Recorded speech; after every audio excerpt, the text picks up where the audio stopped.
Welcome to another exciting episode of the Super Movie Studies Podcast, a community of superhero movie fans, teachers, and students, people looking to discover more about superhero movies and the world because both are awesome. I'm your comic book cultured host, Michael Maurer, joined by the movie maestro James Skylar Houtsma. and our scientific scholar. Ben Anderson. SMSP is your premier movie discussion podcast. Every week we continue our journey exploring our favorite subject, superhero movies.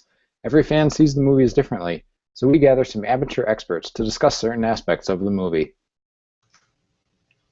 Whether it's money, comic books, music, science, Lois, SMSP talks about it all in this week's episode. The Fleischer Superman cartoons. And yes, there will be spoilers from almost 100 years ago. They're public domain by now.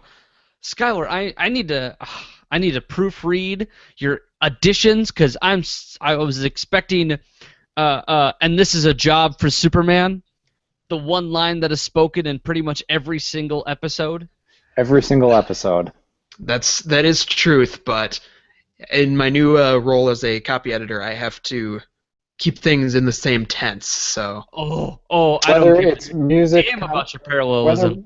Whether it's money, comic books, music, a job for Superman, or science. Casual. I don't know. There's too many qualifiers for that. Don't you fucking talk to me about editing. I wouldn't dare.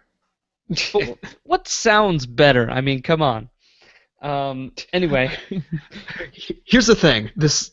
From this cartoon, the thing that stuck out to me even more than this looks like a job for Superman is how just randomly angry Clark would get when Lois showed up, especially in the second episode with the robots. Oh, I thought he always had like a little wink and charm at her, don't you? Of just like she would blow him off instantaneously, and then he'd just be like, "Oh, I'll catch up." Like, you don't know that I can just run past this car, do you? Or that, like, you just shut me behind a door, but I can break this door open? Lois. Usually, but there's a pretty standout moment in one of the early episodes that we'll probably discuss later. Okay, so the Fleischer Superman cartoons. Let's get this out of the way. They are amazing. Holy cow! If you have not spent the 2 hours, or even just 1 hour, watch 4 of them, 5 of them. That's like 30 minutes, 40 minutes. It's worth your time, especially if you give a hoot about Superman, animation, comic book history in general, or animation history. Max Fleischer, Walt Disney, any of these topics.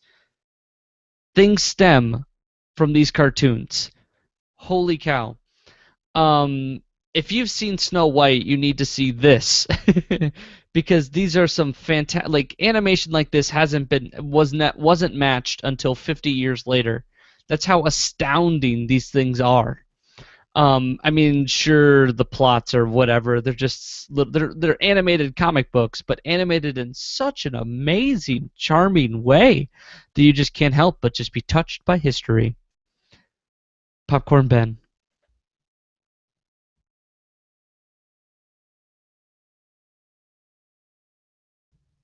Did we lose Ben? Ben. I'm looking into blackness, and blackness is staring back at me. So. Popcorn Skylar. All right. I did not realize how astonishing, really, the animation behind these cartoons were until I took a second look at them. I remember watching them back when I was a kid, and it was like, yeah, I know, they're like a cheap version of the 90s Batman. But little did I realize they are just a step below the 90s Batman, which there's 50 years of history in there. They're so richly detailed, and their voice acting, and just the level of kind of, what am I trying to say here? The depth behind each drawing is amazing. I can't even imagine how long these things took to animate in 1941 or 42. That's crazy to think about. And yeah, they are really silly in that Lois is okay. I can't even pick on Lois because like everything about these is just silly and verging on racist in some instances, but they are awesome. It's a product of the times. It certainly is. You can't deny that. But no, I mean, this is something you can really appreciate as a comic book fan. So absolutely, check them out when you get the chance to do so because they're free. Public domain, baby. All right, we're gonna give Ben a moment to come back online.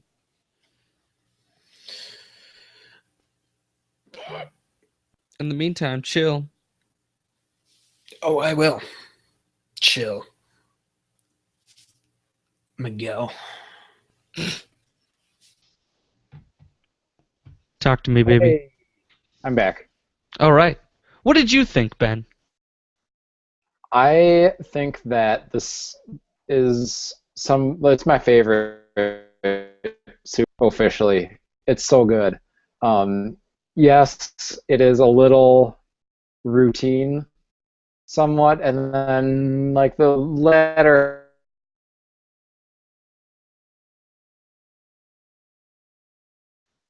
I don't like your internet connection one bit. Did you completely lose him too? Yes. Fuck. Ben. Get yourself an Ethernet cord. Go to the campus. That too. Because the internet, or tell your friends to stop downloading shit. I'm a computer. Stop all No the one's download. downloading shit. No Okay. one is even like around. He's back. Okay. Carry on. Oh, now he's gone again. Yeah, I'm back. Oh, there we go. Fuck, am I gone again? No, keep talking. Nope, we can hear you. Okay. Did you get anything I said? Superman, it's your favorite. This is my favorite Superman anything. These cartoons are great. They're beautifully animated. They get a little racist about halfway through, but if you can, just push past that, they're fun, kind of campy adventures, and they're just perfect. I like the descriptor of routine. I think that is pretty perfect. Of just everything Yeah. a set. Yeah. It's the same episode, just in different settings and with different villains. But it's like eating mashed potatoes. I'll never get sick of mashed potatoes or grilled cheese sandwiches. I loved how they were all Lex Luthor, but none of them were Lex Luthor. Lex Luthor wasn't I invented kept waiting yet. for. Yeah, and I Exactly. didn't know that, so I kept waiting for him to show up, and then he didn't. Like And I an was like, "This is actual great." consistent Superman villain. All right, let's move on to the next topic. Oh, I'm sorry, Lex Luthor was invented. Oh, April 1940. Ooh. Anyway, Well, there you go. the money stats. Believe it or not, there are money stats involved in this venture, even though it was 50 years ago. There's some really interesting money stats. Yes, the production budget of the pilot alone, issued in 1941, was $50,000. All right, I want you to, the equivalent of that in today's money. That is Like only million, almost a million. yeah, $800,000. That's a healthy chunk of change. Now, think of any cartoon that is getting $800,000 for one episode. Not happening. That's a lot of toys sold. The whole run was 17 episodes, and after the pilot, every single one was about 30,000. So the entire Superman Fleischer cartoon ventures are equivalent to about $8 million today. $8 million public domain dollars. That is how much it costs to make these. Someone could still be raking in money from these, I feel like. Well, they own the merchandising rights to like model toys of that time, but of course, all the episodes are free on the Internet Archive Or YouTube. or YouTube. It's public That's domain, so basically the Internet Archive.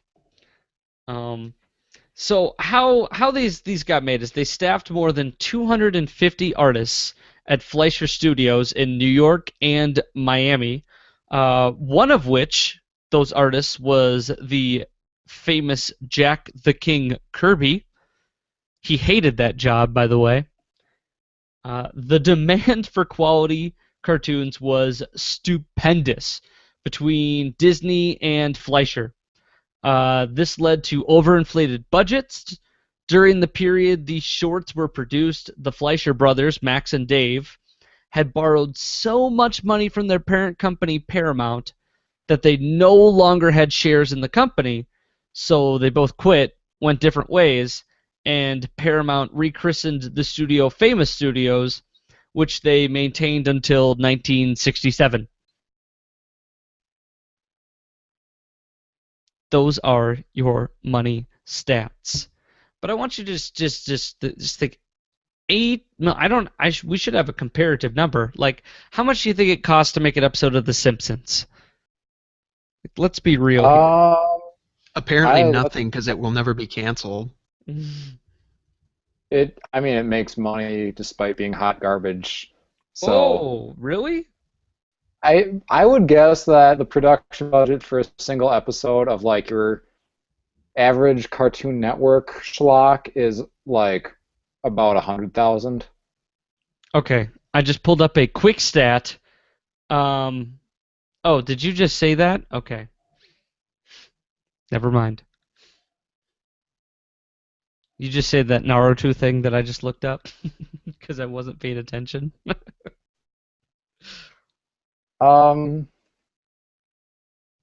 Let's see. I'm looking some stuff up. Okay, so apparently an episode of The Simpsons costs $2 million to make. Okay, I lied. What?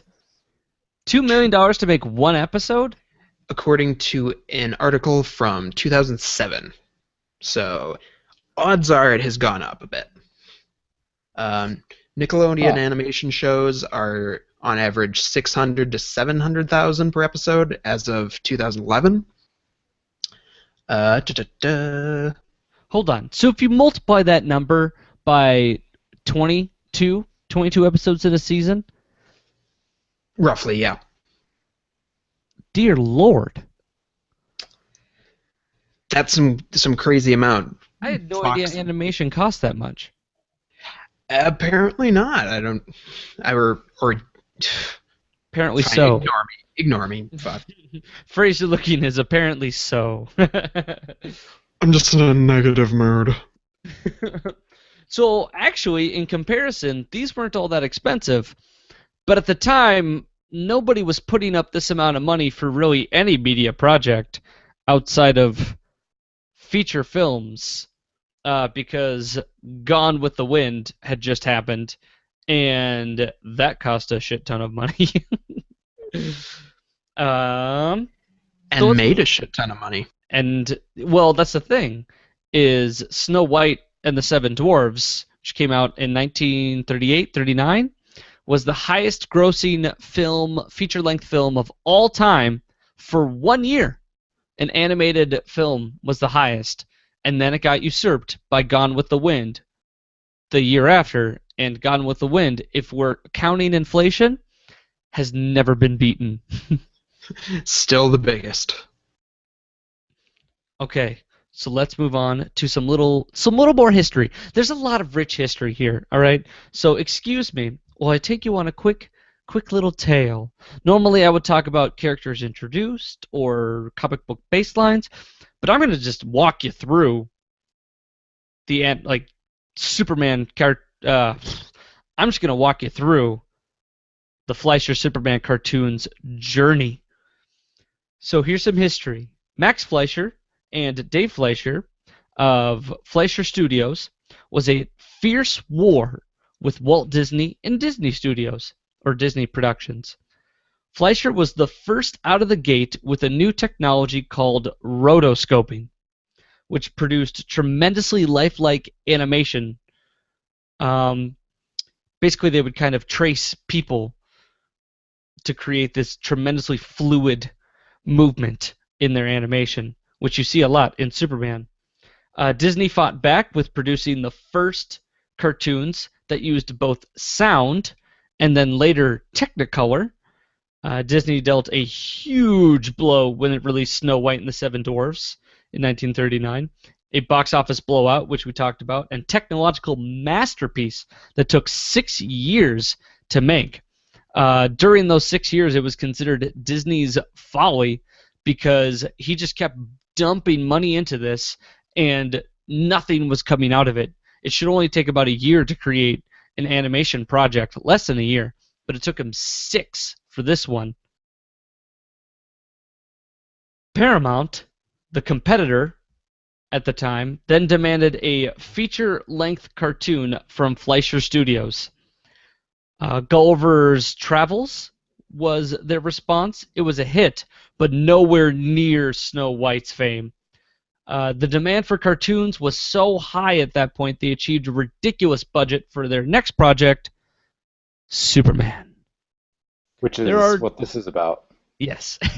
Thank you, Ben. Yeah, it's the same Superman. Just wanted to clarify. There are a total of 17 cartoons produced. They're about 8 to 9 minutes each. The first 9 were created by Fleischer Studios, and then the subsequent 8 were created by Famous Studios. A little description of that in a little bit. All of the stories of the first 9 are loosely based on science fiction adventures found in Action Comics. The shorts have a predictable style to them. So basically, Perry White informs the 2 top reporters there's trouble. Lois blows off Clark right away, the first chance she gets, and he usually just smiles coyly. The plot develops. Lois gets too close to the fire. Clark says, "This is a job for Superman," and saves the day from, what have you, a rampaging dinosaur, falling buildings, meteors. Japanese stereotypes. Yes, Japanese stereotypes, robots. What was that third one? Robots? Yeah, more robots. Lots of robots. Lots of fucking robots. There's a King Kong at some point. I mean, there's a dinosaur, for crying out loud. The next 8 episodes were produced by Famous Studios, what Paramount renamed Fleischer Studios after both the Fleischer brothers left. The animation stays the same, but storylines lose that predictable style, kind of, and transform into World War II propaganda, where Superman fights the Japanese and Germans in different ways. Lois kind of steps out for a bit, too. And after that, we have some fun facts about the big episode, The Mechanical Monsters, where the giant robots commit the bank robbery. Apparently has an echoing influence in future works of such directors as Hayao Miyazaki, Kerry Conran of Sky Captain and The World of Tomorrow, and Ben Edlund, creator of the animated series The Tick. That's just one scene. What? I just want to add what we're talking about is that the design of that robot shows up in other directors' work. Mm-hmm. Well, even the whole scene, the way it plays out, is almost the same. But yeah, in Miyazaki, he loved the design of that robot. He used them in his Project Lupin 3. Castle in the Sky is the big one. Direct nod to it there. Mm-hmm. Even Mark Hamill was in that movie. He did the English dub. No relation, but we know him of DC animated fame. Speaking of which, that's the segue to say that. Segue into the next part of the outline. Sorry, I lost my place. You're right. Thank you for the segue. Because that robot thing was just one scene. We're not talking about the overall beautiful animation that wasn't captured in fullness again until 1991's Batman the Animated Series. And that was 50 years later. Also, I seem to recall that that series had at least one direct nod to the robots of that scene. Late in the series, there's an episode with Mr. Freeze. I think it's not Sub-Zero. It's like Heart of Ice? no, it's the second one where the robot kidnaps him and takes him to like the crazy mad scientist's ocean world. Anyway, there's a robot Tiger? No, We're nerds. We know I'll the find names. this is acceptable. All right. We'll come But back there's to a that. there's a robot that breaks him out that looks pretty identical. Superstar artists like Alex Ross and Bruce Timm attribute these Superman cartoons as primary inspirations in their works. If you go and watch Spider-Man 1967, or even Marvel's current Avengers Assemble garbage, and tell me, strictly on a technical basis, which is better, Superman's going to come out on top. Every time. Every time. Except possibly Batman animated series. But Yeah, that's like that. And, I mean, honestly, no Spider-Man series can really hold a torch until you get to Spectacular Spider-Man. And even then, the animation is more simplistic. Stories, obviously, incomparable, but right. I would say that the Superman cartoon are also better than the Tobey Maguire Spider-Man Ooh, okay. movies, easily. We're just circle jerking the hell out of Superman Fleischer cartoons. And Spider-Man sucks. Can't forget that. The cartoon is responsible for giving Superman the power of flight. Before, he could only leap tall buildings in a single bound. But animators found that too tedious and silly looking to have Superman just jump and leap everywhere. Instead, they called DC Comics Publishing, then Action Comics at the time, and asked for permission to change the power in the cartoon. It was allowed, and soon after, comic writers eliminated leaping altogether because artists were like, yeah, that's way easier. Let's not have him keep jumping up and down all over the place. Also, way cooler. Than just jumping, yeah. But for about 2 years, Superman did not have the ability to fly. You could only just jump around. But we always reference that. It's weird. It's just like, hey, remember those 2 years when Superman couldn't originally fly? Okay. Did you come up with an answer, Skylar? I did. I have your episode name there. It's called Deep Freeze. Deep Freeze. Deep Freeze. Genius billionaire Grant Walker kidnaps Mr. Freeze to freeze the world and shit. Oh, sounds good. Typical Batman episode. Yeah. And just on a final note, the first episode of Superman, also known as The Mad Scientist, was nominated for an Academy Award for Best Short Subject Cartoon. Do we still have those? No, it's changed to short film, short documentary, animated feature, but that specific category, not so much. Although things like it still can be nominated. Mm-hmm. It didn't win. Walt Disney beat him. I remember that distinctly, because Walt Disney beat Max at almost everything. Because that's who you remember. Because you're 500 years old, so you were actually there. That's how you remember it so distinctly. Ah, yes. I remember reading it, all right, you dickwad? Hey, I was on your side. I might actually pay to see a Walt Disney Fleischer Brothers beatdown in some alleyway somewhere. My goodness. I don't know. I'd say no. Fleischer Brothers were raised middle class. Walt Disney was raised in poverty on the streets. So I don't know who'd have the That's advantage true. there. That's true. He's also the devil, so he can Like, use his anti-Semitic powers anytime he Ooh. wishes. I was sticking straight to the facts because like Disney's dad was just a poor dude who sucked at business, and was the Fleischer brothers' dad was a successful tailor who did like suits and dresses for movie stars. I'm moderately impressed that you know this. I read a lot of books, guys. All right.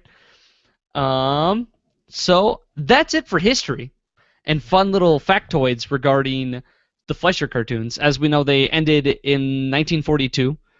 Um, but now they're public domain, so watch them. Honestly, I'm gonna go download them so that I can always have them with me, just to show people, because I'm that person at a party. Let's move on to that other person, That Skylar. other that other person at the party, yes. Same idea, different medium. Okay, so music for the Fleischer Superman cartoons done by a chap named Sammy Timberg, apparently a frequent collaborator of the Fleischer brothers in all their endeavors. If you go back and watch the cartoons, you'll notice that so much of the music is a pretty constant. I mean, it's a 10-minute cartoon short, so of course they're going to have them write the music for the whole thing. Done by an orchestra, obviously. No computer generated sounds there for hopefully obvious reasons. And you'll also know, Computers in the 40s?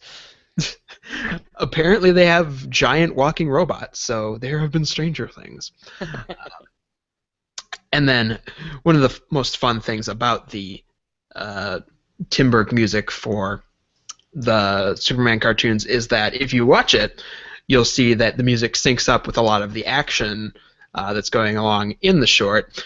For example, in the first episode, there's a part where Superman is getting mowed down by the mad scientist's death ray or whatever it is, and he flies up and starts punching the ray back, and you'll hear just music hits for every punch he does on it, and it's like, that is some impressive old school film scoring we don't see a whole lot of anymore. But what I'm really going to take the time for this segment is examining the Superman theme and its impact in basically every Superman theme we've heard to date. Let's take a listen to Tim Berg's theme for the Fleischer Brothers Superman cartoon to get our bearings.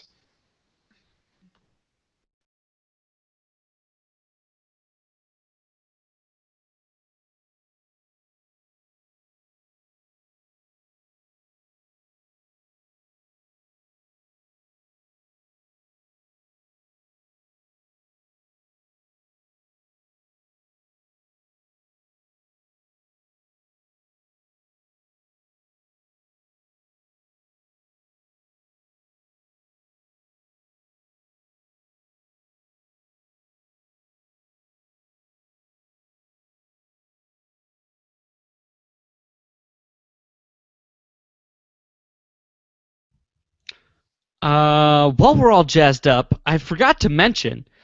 I don't want to derail where you're going with this next, Skylar, but we want to thank special fan Tom Royer for requesting this topic for our next episode. This is our first fan requested episode, and this is awesome. Yes, in this oddly placed thank you. Thank you for picking this one out for us. We are clearly having a lot of fun with it. All right, so back on the topic of the music theme. Now that's fun, right? Are we all in agreement that that's fun, jaunty, Yes. 1940s cheese that's just Classic amazing? heroism. Oh yeah, I mean that's so optimistic and idyllic. You almost forget about the wild racism going on, which may be the point. But anyway, the thing to pay attention to in And sexism. oh yes. You know what? Not as much as you would think. That's true. I was expecting much worse. But the thing to pay attention to in the theme is the dun dun dun, that three note motif that, you know, the idea behind it, you can match it up with the syllables of Superman, Superman, and that's how the hook, that children is how a hook is made. Anyway, that theme and that particular part of the theme is so iconic these days that it's almost impossible to find a Superman theme subsequent to this that doesn't use some part of that kind of music. For example, let's fast forward about 35 years to Superman's first live action film debut, like motion picture. I know that. Live action feature film. There you go. That's all the descriptors you need. Yes. Anyway, and let's listen to the also now iconic John Williams theme and see if we can spot any similarities.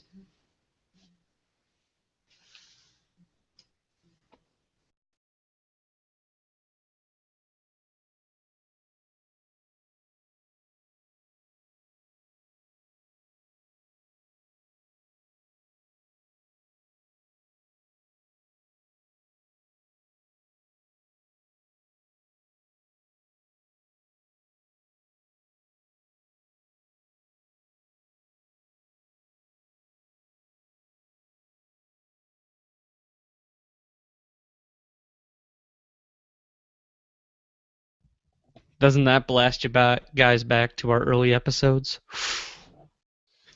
Oh, back in the days of fair use. uh, But no, if you're listening closely, there it is again. Bum bum bum. Not the same notes, Superman. but it's there. That same three note, three syllable callback to the Superman theme. Next up on our list, flash forward about how long was it there? 20 years. Have a new Superman cartoon for a new generation, the 90s Superman animated theme. Let's see if they also incorporated this sound in there.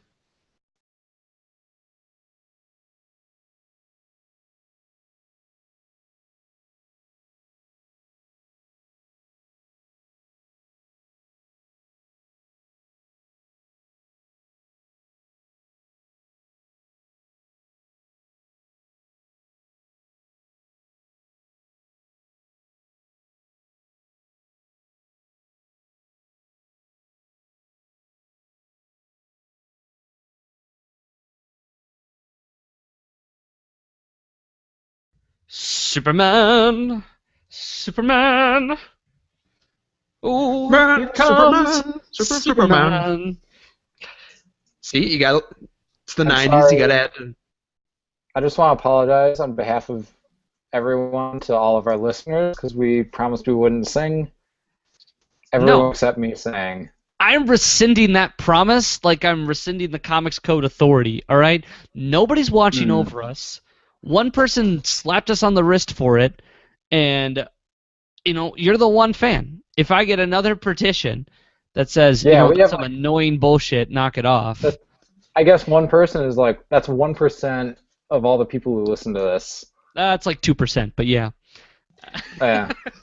Let's Okay. Do let's the math. hey, let's leave it up to Tom Royer if he appreciated our singing of the 90s Superman theme. Well, then good on us. I thought we were fairly in tune with the so anyway, 90s theme. Got to add a little twist. You don't have that space in between the super. Now it's just straight to the point. Superman. Uh, and that little motif will be carried over into another Superman theme around that time. Same character, same animation, different show. It's the Batman Superman hour, and even when you add Batman into the mix, you just can't ignore that Superman motif.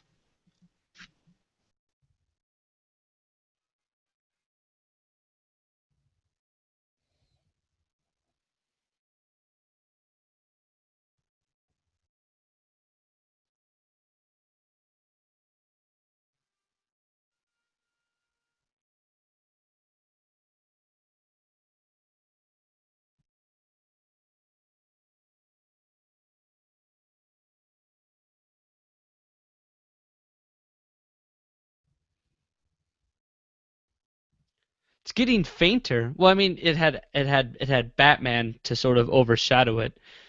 Um, but I wonder. Um, Now we're not gonna pull it up now. We'll touch on it later when we get to it, because we will get to it.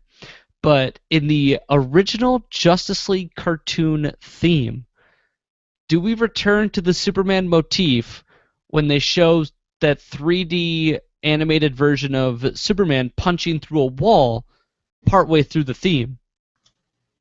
Guess what? Somewhere in there, I don't know if it's at that point in the theme, there is that three-note motif. Ba-da-da-da, ba-ba-da-da, And ba-da-da-da. then they ditch it all for some hard guitar by Justice League Unlimited. Wow, wow, wow. Debatably better. It's all about taste. Pretty much. I prefer Unlimited to League myself. Well, I think it's time that we've moved away. I love tradition, but I think it's time we get a little fresh with our superhero themes, especially if we're getting darker than campy 1940s style.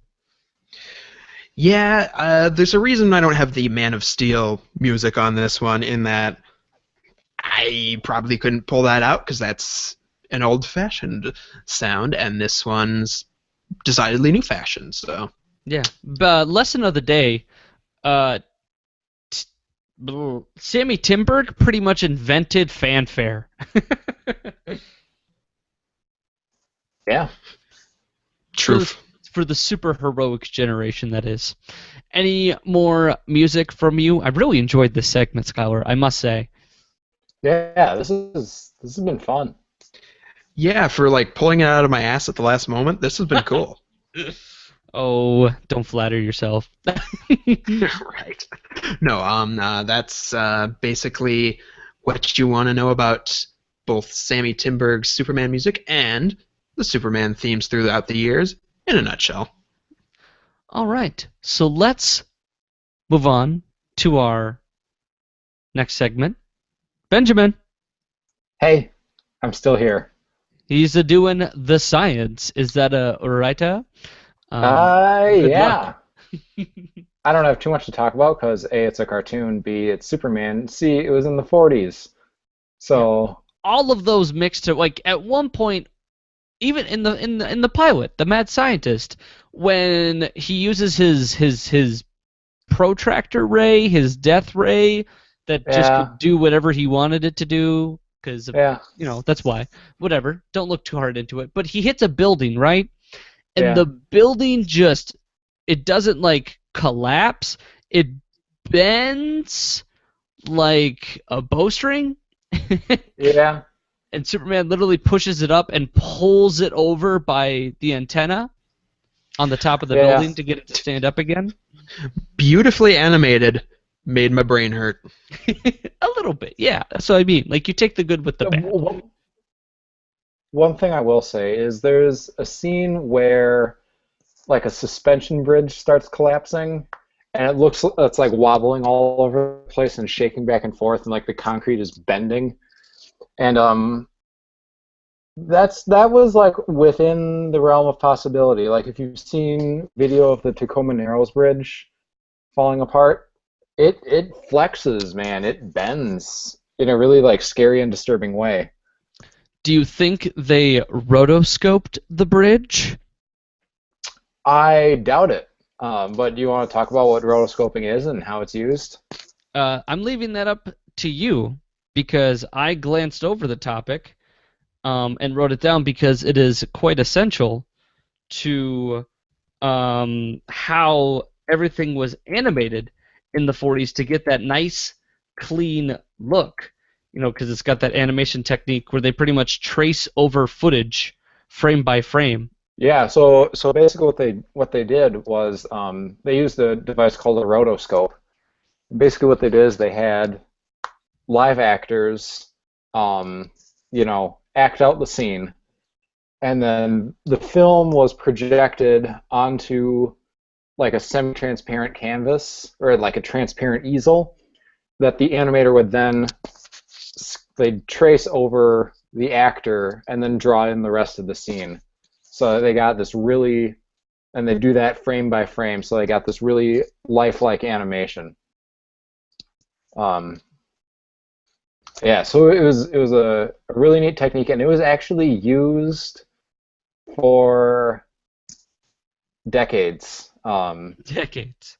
literally decades, up through the 80s for sure. Holy cow, really? The Because, I Secret of mean, Nim, An American Tale, that stuff from that was rotoscoped. American Um, Tail about the mouse? yeah, They got live actors to, like, dress up in a mouse outfit, and they just traced over that? well, a lot of like facial animation, I'm guessing. Okay. Um, Because it's really hard to draw all because animation's frame by frame, at least right. how it used to be. So like when a person's body bends, you have to be able to draw that without proportions getting out of whack, because that's Yeah. really easy to do. hmm But I And just remember. obviously they couldn't rotoscope like Superman flying and like pushing a jumbo jet up Hmm. into the air, um, stuff like that. So they had both traditional animators and like anatomy sketching professionals like working on the scenes together to make sure that his proportions stayed right, and his body didn't do anything that it shouldn't. But actually, fun fact: rotoscoping is how they did the lightsaber effect in the original Star Wars film. Explain. Explain? Well, they had like if you watch like behind the scenes, the lightsabers in the original trilogy were just like brightly colored, like neon colored sticks that they waved around, and then they rotoscoped the glow in later. So Oh, So they they would, basically colored over the film in post production. yeah, basically, but they used the rotoscope. It's like a machine. It's pretty nifty. yeah. It's technically not a machine invented. It's described as a technique because you're just taking a projector and hmm projecting it onto a thin easel. Yeah, So, I mean, you're not using anything new there, but at the same time, there has to be a way that you specifically point the projector onto the thin easel. yeah, Otherwise, your proportions get out of whack right away right. because of the throw of your projector. So I Um, call it a rotoscope machine because it was patented. Fleischer invented it and patented a rotoscope device. and he Yeah. did this like I don't know when when film became so regular too, because he did this in 1918. All right, Yeah. and like the biggest feature film previous to 1918 was Birth of a Nation. D.W. Griffith's Birth of a Nation. Oh, even more racist Yeah, than Unparalleled. than yeah, episode 9. yeah. And Yeah. that so yeah that episode 9, Japatours. Yep. Uh, Ouch. but what's so amazing about this, like within 3 years, he's like, oh, that projector. All right, we're gonna do that. We're gonna modify that for our animation purposes to make absolutely stunning animation. And Disney was very jealous of this technique, and hmm like vowed not to use it, but secretly did because it was his competition. Yeah. Until he's like, "Gotcha with sound, motherfucker," and then of course Walt they just Disney kept. actually did rotoscope parts of Snow White and the Seven Dwarfs. Yeah. Yeah. He had made like a personal vow against it, but then relented because it's so useful of a technique. You just can't really get better than that without the use of digital technology, Yeah. Now everything's digital. which makes things a lot easier Yeah. and even way more realistic too. I mean, But just look at you any lose some of that modern. old school charm. Like that's Yeah, what I loved most about the 40s Fleischer cartoons. They just had so much charm and like you and could see levity. the effort is what was mostly it. is you had 250 people slaving over a cartoon. There were union strikes, labor strikes, because Fleischer had overworked them, but like in the end we get this amazing representation of a iconic character no matter what. Like I always want to compare it to one of the worst cartoons on a superhero ever created, and that is Spider-Man 1967, which managed to get 3 seasons. That is some of the most terrible animation you will ever see, and that came out 25 years later. Amazing for completely opposite reasons. Yes. As in ironic reasons. It is astoundingly awful that people let that happen. Canadian animation. Joe, that's even more racist than episode 10. Oh. I don't know what episode 10 was. Oh, it was not about World War II, so it actually wasn't. Episode 10 was Showdown. Yeah. I don't know. The 11th Hour was about World War II. Yep. There you go. And that's when I stopped watching, because I was like, I can't deal with these caricatures for any longer. Jungle Drums is pretty good, I have to say. That's one of Yeah. my favorites. Jungle Drums and the Bulleteers. I like the Bulleteers Yeah. because they were so stupid. They just flew a giant bullet plane into the bank. They didn't even rob anything. They just blew it up and then flew away because they threatened, if you don't give us money, we're gonna blow it up. I don't know if it was a bank or a city hall or something, but they were just like, and they just flew away. It was amazing. Maybe I'll... I'm very sleepy. Maybe I'll finish the series. It wouldn't take much time. Any more science from you, Ben? Well, in a week or two, we can probably talk about MRIs, because I'm getting one. All right. Yeah, for my knee. Because that's you have not- cancer? Likely a sprained ligament. Oh, you daredevil. I went rock climbing like 3 months ago, and it hasn't stopped hurting. So. Oh, poor Yeah. baby. I know. If only you could leap rocks in a single bound. I know. You know what this sounds like a job for? Sounds like a job for Trained medical professionals. to help you recover from your inevitable,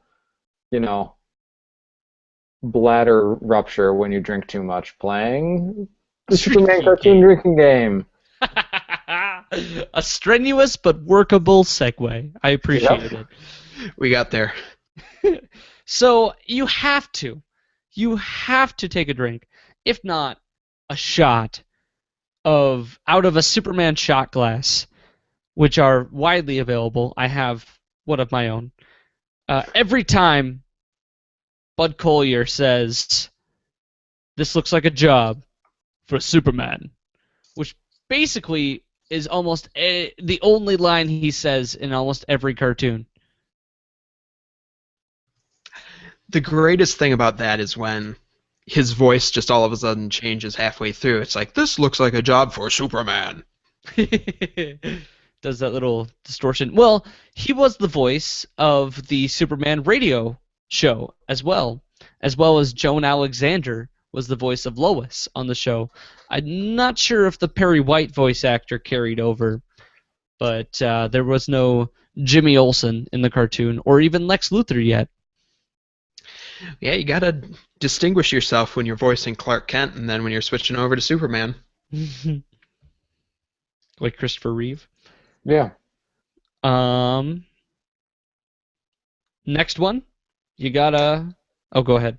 You gotta do a sake bomb when the Japanese, racist stereotypes make you uncomfortable.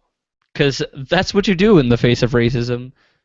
Do something that Slightly racist. Embrace it. Oh, Just give in. Skylar, the one to go embrace the racism.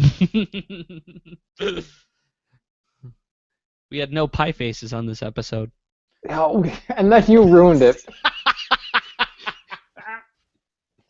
I'm gonna stay quiet on that one. I thought it was funny, guys. I don't mean anything harmful.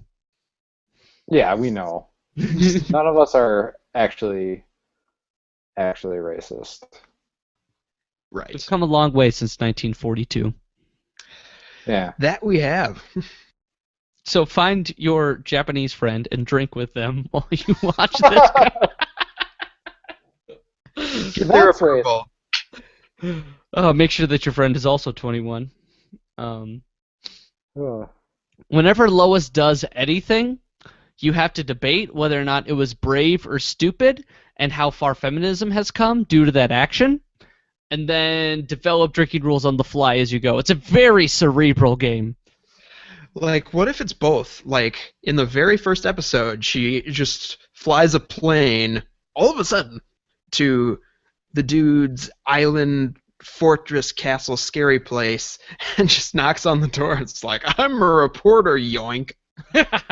I wonder how many of the Greatest Generation who would have been, kids when this came out now have a bondage fetish because of Lois Lane. She does get wrapped up a lot. She gets tied up like every other episode. That is true. Not as bad as Wonder Woman, but that's because that character was literally created by a guy with a bondage fetish. Her weapon is a rope. Her weakness is if her hands are bound by a man, she loses all her powers. Oh, wow. Oh, Yeah, like, Man. guys, if you look at the original transcriptions of the Golden Age Trinity, Batman, Superman, Wonder Woman, you'll see a lot of things that look weird, all right, and have been changed and probably were changed in either the 70s or the 80s for good reason. beacon of feminism, people. Beacon of feminism. Beacon of feminism, Wonder Woman. Beacon of progressivism, Superman. And beacon of self-resilience, Batman. Everybody's got their thing. Before I forget, I just have to mention that one scene where Clark is at the jewelry exhibit with the gems in the robot episode, and then he's like, Lois, what are you doing here? And he was like so angry. He was so angry. I didn't know what to do. It's like, she hasn't done anything. Make sure you drink and don't beat your children. That'll be the rule there. Or your wife. Yeah, don't beat anybody. Yeah, that's also well, unless it's a dirty Japanese man. No, I'm just kidding. Okay, I have a theory that in the episode Japatours, like the Japanese hijacker pilot guy, the main villain in that one, Mm-hmm. like at first I thought that Superman straight up murdered him because we see Superman punch him in the head, and then he doesn't show up for the rest of the episode. Like usually they make a point to show like the villain like being arrested, whatever, like walking around and then getting recaptured or stuff, but we never see him again. So I'm pretty sure, and this is gonna sound racist, but I'm pretty sure that Superman murdered him because he was Japanese. Well, because he was fighting a war and he was American, and the Japanese were the enemy.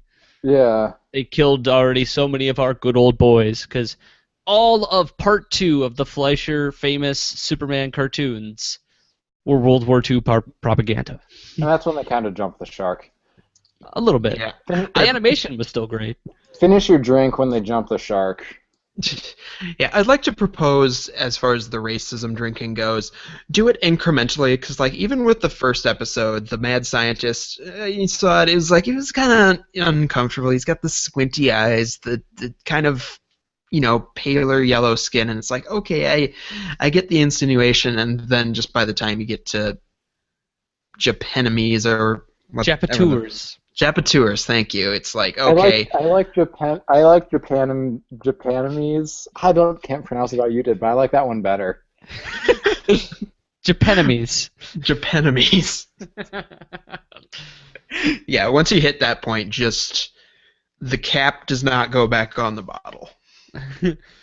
Superman Fleischer cartoons were certainly a product of their time, but also a technical masterpiece, and due to be recognized by their campy sci-fi action, and then eventually, let's not forget that World War II was happening at the time. We were fresh into Yes. some serious propaganda Yeah.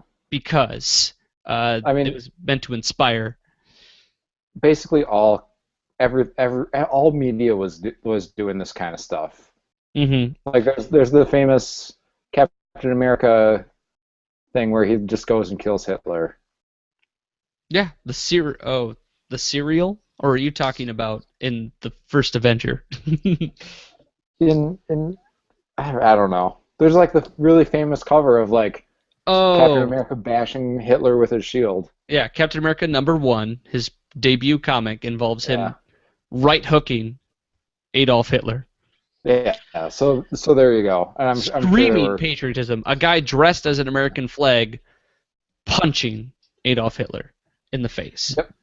There are actually these three big compendiums of Batman, Superman, and Wonder Woman the Warriors. Not the Warriors, but the War Years Oh, that chronicle like all those comics. It's pretty impressive. so just always got to take a look at things with a glint of history, but at the same time, appreciate how much this has influenced all the things that we deem to be our childhood. The 90s Batman cartoon, the 90s Superman cartoon, pretty much everything in the Timverse, because Bruce Timm has said that his main influence was the Superman cartoons. Um, I and wonder. Go ahead. no, I was done. Oh, I wonder if like in 60 years, like people will be like doing their podcasts about superhero movies like a century from now, and they'll watch like Iron Man and be like, "Oh man, like drink during the crude Arab stereotypes because all the villains are Arab." Except for Ironmonger. Well, you know what I mean, Except the though. main one. Yeah, the main Except villain. at the beginning, though. Mm-hmm. Mm-hmm. Yeah. Don't worry. Talk about, well, maybe business moguls will become a stereotype. Eventually, we'll flip our lid on that. Who knows? Yeah. Maybe they've been Really, wrongly perceived. Yeah, the military industrial complex isn't already a stereotype in superhero movies. that's what I mean. Maybe we are all wrongly accusing them. I doubt it, but maybe we are. It's just all about perspective. You can't really look at the times that we're currently in. It's hard to, Finish at the least. bottle when you finally accept that all media is a product of its time. Also, take a drink when all thanks to Superman, wink. And with that, I think that's a good ending note for our fantastic episode tonight, Superfans. Super Movie Studies is recorded and produced by Triop Cop Productions. If you like what you hear, show us your support by rating us on iTunes. Don't let any lingering thoughts that you might think were racist influence your ability to rate us correctly on iTunes. Just a thought. Yeah, that makes perfect sense. Uh, we our website is triopcop.com, triopcopdotcom. I spelled out dot, but it's just a full Wait, stop. I was going to say, hold on. I messed up. We'll be hosting our podcast there. We'll have forums. We're gonna like we said, we're 1 week away Feature from the list. spring break. Because we're gonna have our mailbag next week, answer some questions, hear what Tom Royer might have to say about this episode, or what others thought of other episodes, as well as give Twitter Tom a chance to read off anything he's found entertaining. But after that, we'll have our 2 week spring break and hopefully have the website fully, or at least partially fully, functional. Yeah. So in the meantime, um, hit me up on my Instagram, I guess. Makes sense. And the Twitter will still be there, as we've alluded to. We have our esteemed Twitter Tom running the show on that side at Super M Studies. Did I get that right? Yes. Great. Send us your questions, comments, concerns, and just general observations of racism within the Fleischer Superman cartoons, and we'll read them on the air. Thank you for that extra modifier. And also remember, like, we're doing this episode out of order because we've been going down the line, typically, because it was suggested to us by one of our fans, and we want to do that for any of you guys. Typically, If there's anything that you want to see us talk about on the show, just say, hey, I really want to do this. Mad Max. Howard the Duck. Maybe you really want the 1960s Spider-Man cartoon. Yeah. Because you hate us. I don't know. We'll suffer through for you. Because you said that you listen to our show, and that means a world to us. We will sit through Snowman's taking over New York City in the Spider-Man cartoon for you. Yes, we will. Snowmans or snowmen? It doesn't matter. They probably said Snowman's in the cartoon because they didn't know what the fuck they were doing. I hope so. Canadian animation. That'll do it today. I'm your host, Michael Maurer. James Taylor Hutzma. And Ben Anderson. And we all hope you have a super week. Bye. Thanks to Superman. Wink.